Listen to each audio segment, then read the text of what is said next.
Part 2. Number 3. The plot. So with all these complex elements left totally unexplained, George starts throwing the plot at us, which is basically the exact same plot as the last film.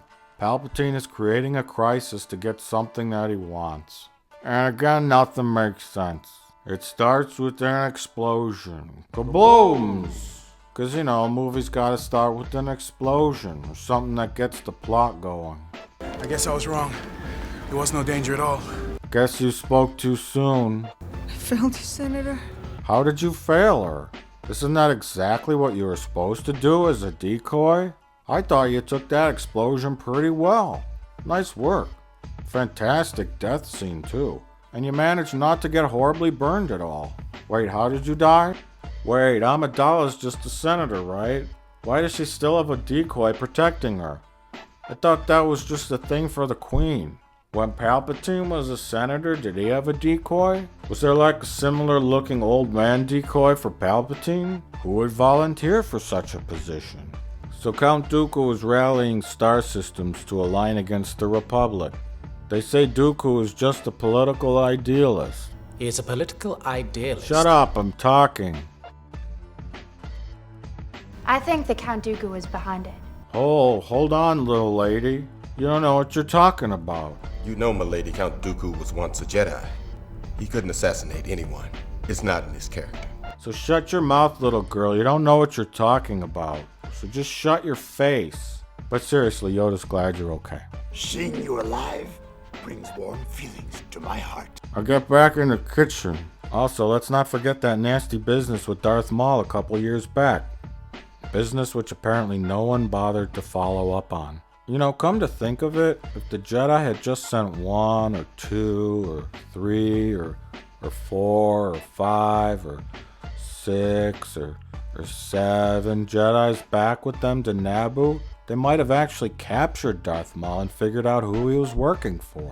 Can you imagine the look on his face when he opened the door and is all like, I'm a fucking badass, and then he's like, oh. How do you close these doors? Is it this button? Okay, there it goes. Oh god. Why am I even talking about this movie still? Someone help me. They make a magic potion that makes you forget about the Phantom Menace when you drink it. It's called bleach. Number 4. Love and marriage. So let's just get right into this. It's been like 10 years since Anakin has seen Padme.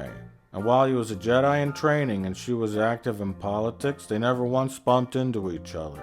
Maybe Anakin was spending too much time in Obi-Wan's Outer Rim. Yes.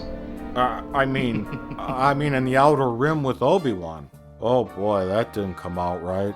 That's what he said. Hey, quiet.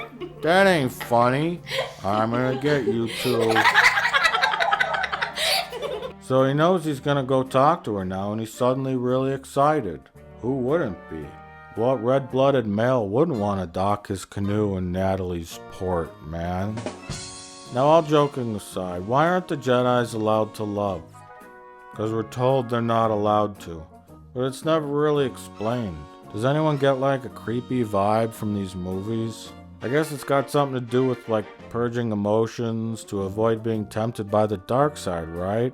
But Obi-Wan, he smiles, he laughs, he gets annoyed. What? Well, you've lost him. He enjoys a good sarcastic quip. Oh, this is going to be easy. Sometimes he gets really, really pissed off. You will be expelled from the Jedi Order! So love leads to the dark side, but getting fucking pissed doesn't? Come to your senses! I mean, the Jedis aren't supposed to be Vulcans, right? Even Vulcans took wives and had sex. So really, the only thing that made Obi-Wan different from like a normal person was that he didn't express any interest in chicks. I was beginning to wonder if you'd got my message. Lack of sex can drive men crazy, So when they find out that you got a high midichlorian count in your bloodstream, I guess your parents give you to the Jedi as a baby to be trained in this creepy cult-like environment, and you lose all your free will. I guess those parents don't have any emotional attachment to their children either. You see, none of those kids made a personal commitment to follow this rigid lifestyle.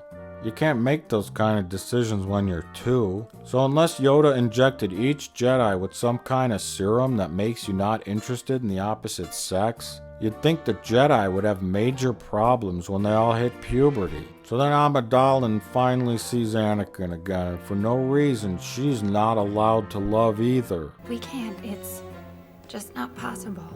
What the fuck?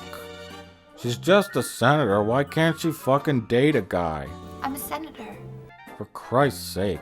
Parents don't love their kids. Men don't love women. Mace is unmarried. Palpatine don't got a wife. In fact, the only person in the galaxy who's married is Jimmy Smits. My wife and I will take the girl. Why is he in this movie? They should have just put Paul Blart Mall Cop in the movie. I mean, why not? Look, I've been through a divorce too. And I had some pretty bad relationships. But really, this is getting kind of creepy, don't you think? They do decide to give in to their emotions, and ultimately they will suffer all the consequences of that. And you don't gotta be a sex therapist to figure out what this represents.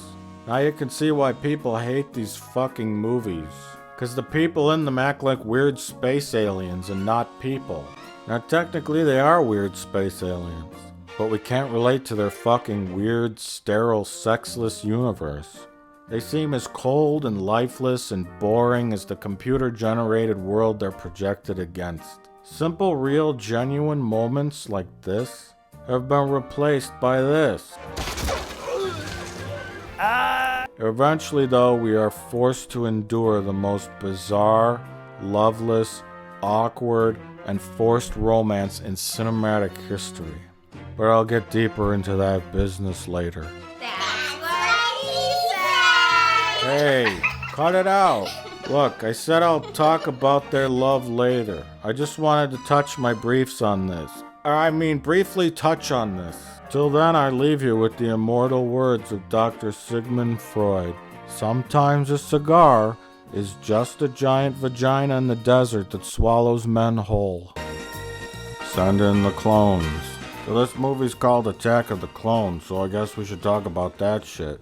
And what can laughingly be called the plot. So Count Dooku has bugs make robots so that the Republic gets scared and then wants to make clones to fight the robots that the bugs made. But the clones are already being made before the robots are being made by the bugs. If you're confused, don't be ashamed. Even the writer of the film doesn't understand it. So I guess Palpatine's got Dooku talking to evil star systems into joining them, including ones led by Count Chocula, Rosie the Robot, and another racist cartoon. So let's talk about what makes no sense. If the Galactic Republic is made up of 1,000 worlds, then why can't they scrounge up a volunteer army to defend them against the robots? For no reason, a fat racist cartoon knows about Kamino and the fact that they make clones there. But no one else seems to know about this planet or ever heard of it. Even Yoda, who's been alive for 800 years. So Obi-Wan finds the planet where the dart came from, and it belongs to a bounty hunter named Boba Fett who's hanging out there. He's the guy who's trying to kill Padme. Padme is the chief senator opposed to the Military Creation Act. Drawing any connections yet? Palpatine's behind it all. Then Obi-Wan sees all the clones, and discovers that the order to make them was placed under suspicious circumstances. This was like 10 years ago, and the exact same time that Palpatine was elected Chancellor. Palpatine's behind it all. So Obi-Wan sends him a message and tells him about the clones. But Mace Idiot still thinks they're looking for Padme's assassin. Do you think these cloners are involved in the plot to assassinate Senator Amidala? I think this discovery of the clone army is a little more important than who's trying to kill stupid Padme. Palpatine's behind it all. Do not assume anything, Obi-Wan. Hey. Clear your mind must be. Hey, Did the Council idiot. ever authorize the creation of a clone army? No. Only the Dark Lord of the Sith knows of our weakness. You don't have to tell him about your diminished use of the Force. Just tell him that Obi-Wan found that clones are suspiciously being made already. And if you think that a Sith is pulling strings in the Senate, just order blood tests done on everyone. What do I mean by that? Well, in Star Trek Deep Space Nine, if they thought somebody was a shapeshifter, they cut open their hand and drip out some blood. And if it didn't change into the shapeshifter, then you were a real person. And it's been established that you can count midichlorians in someone's blood to see how much force they got in them. They find a lot of midichlorians in Palpatine.